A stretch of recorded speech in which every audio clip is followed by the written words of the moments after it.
This is KSL Sunday Edition with Boyd Matheson. Welcome to Sunday Edition. I am Boyd Matheson. Each Sunday we attempt to divide the rage from the reason, elevate the conversation, connect the dots, and make the news make sense. We have conversations with great thinkers, great leaders, and great people making a difference. We talk politics so we can discuss society, and we explore society so we can discuss principles and the people in America who actually live them. We bring the best and brightest to Utah, and we send the Utah model to our nation's capital and beyond. Well, the pundits of doom and gloom would have us believe that society is sunk, that humans are narcissistically selfish, and that a dog-eat-dog lack of compassion is the driving and dominant force for a world in decline and destined to ruin. Such a worldview could cause even the most optimistic among us to wonder if it's worth getting out of bed in the morning. And if we do get out of bed, we should walk around in a defensive crouch to defend our territory and look out for number one, really looking out for ourselves. Well, Khosrow Semnani rejects that view in its entirety. And to prove it, in April of 2022, One Kind Act a Day was founded by Khosrow Semnani and the Semnani Family Foundation as a personal response to what he felt was a negative societal narrative spinning out of control. Something had to be done, and so that's where he began. The question that Mr. Semnani asked was, what is the power of a single, intentional, deliberate act of daily kindness? Well, the results have been extraordinary, and last week, the inaugural Kindness Summit was held on the campus of the University of Utah. Curtis Bennett is the executive director of One Kind Act and joins us in studio after an extraordinary event, and it was the gift of all gifts that I was able to be part of that and MC that day. But give us a sense, about 300 people up at the University of Utah, a summit on kindness. Exactly, and it was so good to have you there, and we are so grateful that you were there to help us out. But you're correct, about 300 people there on kindness. And what was interesting leading up to this event, likely the most common question I received was, how are you going to talk about kindness for 6 or 7 hours straight? How are you going to do that? But wonderfully, we were able to take it from politics to education, to life in general, to life at home, to life in the business place. And our speakers did a magnificent job at keeping everybody connected and engaged throughout the course of the day. Yeah, it was an amazing day. I think we could have gone well into the night as we listened to some of those stories of people who are just out there living the principle of kindness and making a difference in community. And give us a sense of some of those stories and what it is that is making that difference by these people who are just showing up and making it happen. You know, kindness is oftentimes seen as a simple soft skill, when in reality it's a very challenging hard skill. Yeah. It's hard to be to be kind when somebody is disrespecting. Yeah. It's hard to be kind when somebody is assailing you with insults. And so it's a really challenging, difficult thing to do sometimes. Yeah. And I think oftentimes the most undervalued or underappreciated characteristic of kindness is courage. It takes an awful lot of courage to be kind. Yeah. And so Mr. Semnani and the Semnani Family Foundation recognizes this immense power that is there. Yeah. Kindness has the power to heal. It has the power to be able to break down walls. It has the power to be able to open doors. It has this amazing power to be able to disarm people in those heated moments. And so what is the power of a single act of kindness, and what is that ripple effect? What is that butterfly effect? Yeah. It just carries on. It does. It carries on. And there were so many wonderful examples, from feeding the homeless to things for kids. I want to talk specifically about what you've done in schools and what happens when a group of grade schoolers get onto this idea of, hey, how many acts of kindness can we do around here, and what would that do? So I have to candidly admit, the area that we have the most fun in is in the schools. Yeah. We work with businesses, we work with cities and communities and counties and such, and we love working with everybody all along the way. But when we get to go work in a school and we get to watch these kids dive headlong into kindness initiatives, they're uninhibited, they're excited, they're enthused. And one of the things that I think that we've learned the most is that children are the best mentors. And they're teaching us how to be better in this particular way and in this particular value.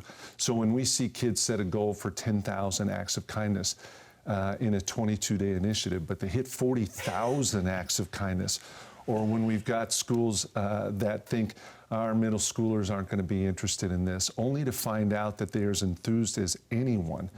And when we see these complete transformations, or we get calls from parents saying, this 22-day initiative that you're doing, can't you do it all year long? Because my child is entirely different than he normally is at home. We're loving this. And so it creates a better learning environment. It creates a better teaching environment. It brings safety to the kids in the school. There are these amazing byproducts that come because we do these initiatives in these schools. And they're tons of fun. Yeah, so powerful. And the kids will lead the way on this. We always say that it's community and culture that lead. The politicians will follow. That's all downstream stuff. And we've talked about it often on this program, that Utah has really become not just a crossroads to the West, but a crossroads to the world. And you're determined to make it the kindness capital of the world. So give us a sense of what comes next for One Kind Act. So what a great question. And this summit has taken us to a new level. And the response that we're getting from this summit is both inspiring and it's humbling, but I will also add it's a bit overwhelming because we have a lot of people who are saying, look, we're all in, and we want to do this. And so how do we adopt this in our community? How do we adopt this in our business? How do we adopt this in our school? And we're even getting people to calling us and saying, we want to do family reunions centered around kindness because we want to adopt this in our home and in our family. And so what's next is we've got to take this to the country. We've got to take this to the world. And one of the things that Mr. Semnani said from the very beginning, where better than in Utah to start something like this? Where better when we are the crossroads of so many wonderful things? And this is the most giving state, and it is the most volunteering state. Where better than in Utah to make this the epicenter for a kindness initiative? Love it. Kindness Summit, the beginning of the beginning. A lot of extraordinary things to come on that. Curtis Bennett, director of One Kind Act today. We look forward to having you back as we hear some of those stories of people out there living the principle of kindness, making a difference in the community, which will ultimately transform the country. Thanks so much for joining us. Thank you for letting us be here. When we come back on Sunday Edition, we'll be joined by Deseret News opinion editor Jay Evensen to look at everything from the impact of sports betting to the role of media in an era of distrust. Stay with us. We'll be right back.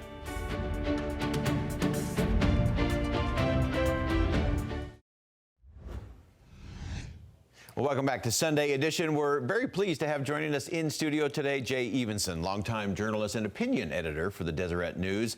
Jay is someone I turn to for great thinking and great writing. He's part of my regular routine. And Jay, welcome to the show. Thank you. It's good to be here. We're going to hit a wide range of pieces, but I want to start with this whole area of sports betting. It's really taking on a life of its own, an extraordinary amounts of money. And we're seeing that drift further and further down the food chain. We always think back to the old, Black Sox scandal and things way back, or a Pete Rose. But it's really getting all the way down into the college athletics. You've been taking a close look at this and have always weighed in on the potential damage from this kind of betting. But give us your thought there. Right. Well, we just finished March Madness, and we had a record amount of money bet legally on the outcomes of those games. And it's interesting, there's a thing known as a prop bet. If you're not familiar with gambling, you might not understand what that is. But that is, you can make a wager on a particular athlete and how that person, he or she, will perform in a game. So you can bet that a basketball player will shoot under his average in free throws and that type of a thing. The NCAA wants this to be outlawed because there's some real problems developing around that. It's not just a matter of betting on your team, whether it's going to win or lose, but now you're betting on individual athletes. The coach at Dayton University complains that some of his players have been accosted by fans who are angry because they didn't perform in the right way for them to win a particular bet. And other coaches are saying similar things. This is a lot of pressure to put on young men and women who are athletes and who are still students. And it's probably something we didn't anticipate when we decided to legalize gambling. Yeah, I think that's so fascinating in looking at that sports betting. And again, March Madness is a good example. And of course, the women's game became so prominent this year with Caitlin Clark and her run to the Final Four. But when you start thinking about, okay, I'm not just going to bet on Iowa or Duke or North Carolina, but I'm betting on Caitlin Clark that she's going to score 30 points or she's going to have 25 assists or whatever it may be, then suddenly that gets into a high pressure thing where it's not just winning and losing, but it's, is a player missing a shot at the end of the game to cover a bet spread? That totally changes the dynamics of the game. And we forget these are student athletes. These are young people who don't have a lot of experience in the world. So if one of those athletes goes into class, for example, and says out loud that, oh, player X has the flu today, it's probably not going to play in tonight's game. Well, he's just given insider information to the whole class. Yeah. And there's a lot of statistics out there showing that more and more students are placing bets on their own team, their own school teams. Wow. And this could become a real problem. They're not savvy enough to understand inside information and when it's given in that type of a setting. Yeah. And then, of course, we've always worried about it on the pro level. There was, years ago, there was a referee scandal with some betting, but we're actually seeing that in the NBA recently. Shante Porter, who plays for the Toronto Raptors, and he's not a regular player. He spent much of the year in the G League, but the league has been investigating him and have now decided to ban him for life for betting on games and apparently doing things to affect his own performance and to attract bets in certain of these prop bets that we're talking about. I was concerned because Adam Silver, the commissioner of the league, made a statement after this where he defended making gambling legal in the NBA, saying that, well, now we have it within a legal framework and we can better monitor it. The false premise there is that we've always had this type of gambling going on, but it's always been underground and we haven't really been able to get a handle on it. The fact is, yes, we did have some of that going on, but not nearly to the extent that we have today. Last year in 2023, Americans bet $119 billion on sports.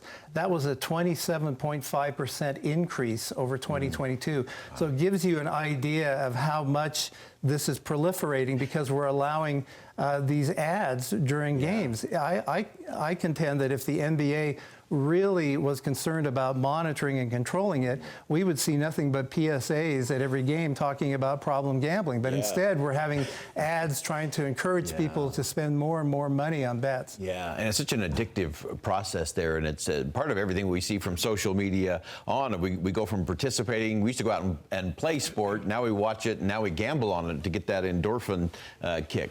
27% increase. How much of an increase have we had in problem gambling?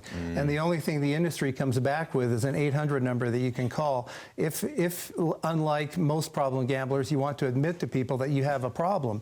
I think this is something the United States is going to have to come to terms with because of the social impacts. Yeah, no question about it. Just in our last minute and a half here, I want to jump into an area that you have been in the middle of for your career, and it's making sure that we keep that trust, particularly in media in an age where distrust kind of drives so many of our conversations. How do you keep centered in that, and what do we need to think differently about when it comes to trust? It's an interesting question, and I go back to, for years I was an adjunct teacher at BYU and taught opinion writing. Beginning of the semester, I would always tell my students, you have to write an editorial on something you feel passionate about. And I would get, they loved that assignment. I would get these long editorials about something political or something they felt passionate about. Then I said, okay, now for next week, you have to write the exact opposite viewpoint, and you have to be just as passionate and convincing as you were in that first editorial. And they hated that assignment. But, I've had students write to me years later and say that changed their life because it forced them to see the other side in a way they hadn't thought of doing before. I think that's what we need in journalism, and what we need in this country is that ability to view all sides as sincere Americans who want to make their country better, but are just coming at it from different viewpoints.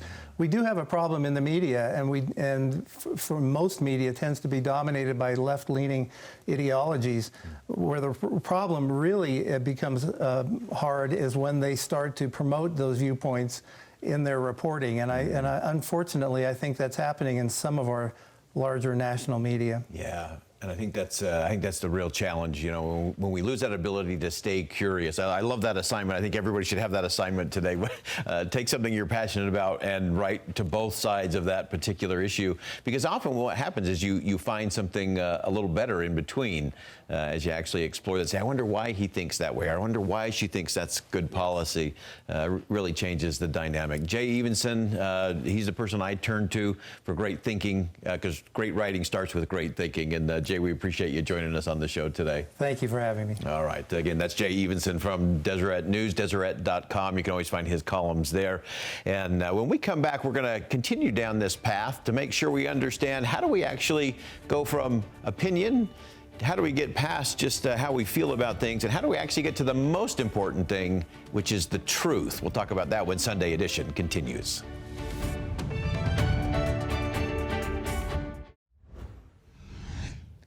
Welcome back to Sunday Edition. In the age of fake news, confirmation bias, social media echo chambers, alternate facts, and straight-up lies, the looming question is, who is responsible for truth?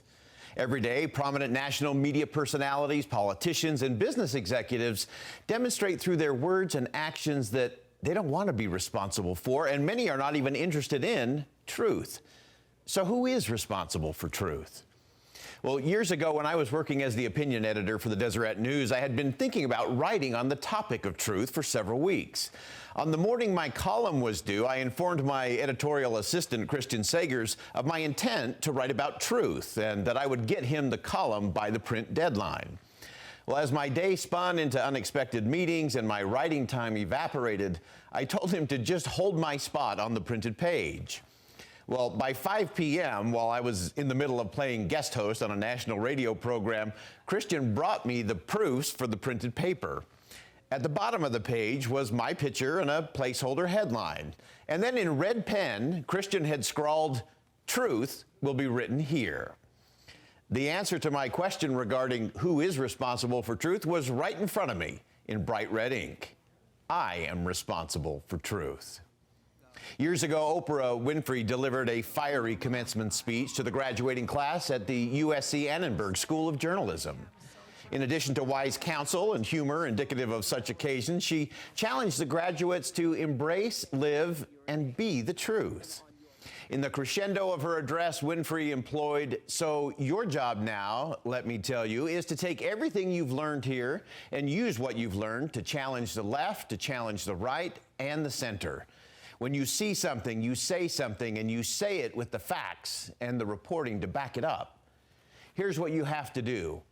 You make the choice every day, every single day, to exemplify honesty, because the truth, let me tell you something about the truth exonerates and it convicts. It disinfects and it galvanizes. The truth has always been and will always be our shield against corruption, our shield against greed and despair. The truth is our saving grace.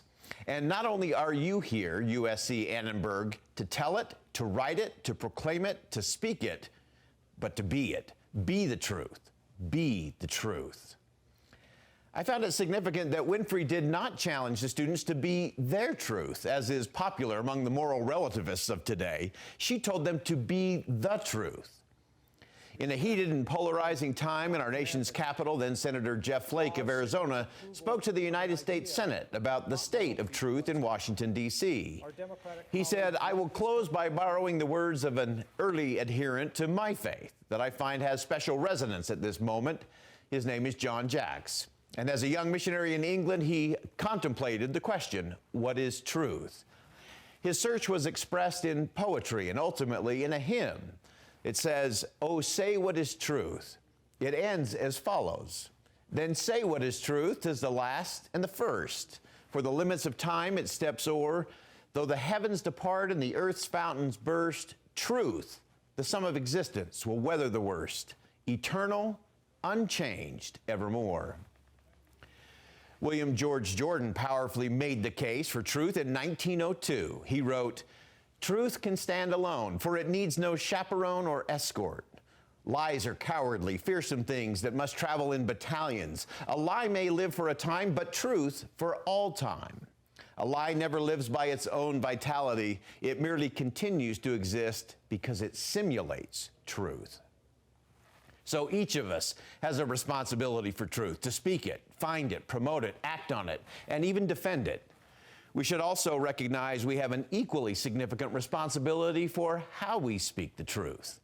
Someone wisely suggested that we can talk about any truth as long as we understand that how we speak about it actually matters. I've heard the same truth from the arrogant and the angry, as well as the humble and courageous, with vastly different results. I should also add that when we speak the truth is also quite important. Few things are more jarring than a truth spoken at the worst possible time. The "I told you so" truth, while still truth, does little to elevate others, create space for learning, or improve any situation. Hitting people over the head with truth in the heat of an argument is contrary to the nature and the power of truth. William George Jordan posited that our individual responsibility for truth rested on 4 pillars: the love of truth, the search for truth, faith in truth, and a determination to work to advance truth. So each of us are individually responsible for truth. We need a greater commitment to truth throughout the world, and particularly in our digital world. Well, since that day, I have daily renewed my own commitment to live up to the challenge of my wise beyond his years colleague. Truth will be written here. Truth will be spoken here. Truth will be lived here. Truth will be advanced here. Truth will be the last and the first. Above all, I am absolutely convinced that the central and essential cornerstone to a free society and free citizens is actually the access to the liberty-illuminating light of truth. Truth actually matters in the end. Well, that wraps it up for us on Sunday Edition. I am Boyd Matheson. Thanks for joining us today. And as always, as you go out into the world, make sure you see something that inspires, say something that uplifts, and do something that makes a difference. Music and the Spoken Word is next.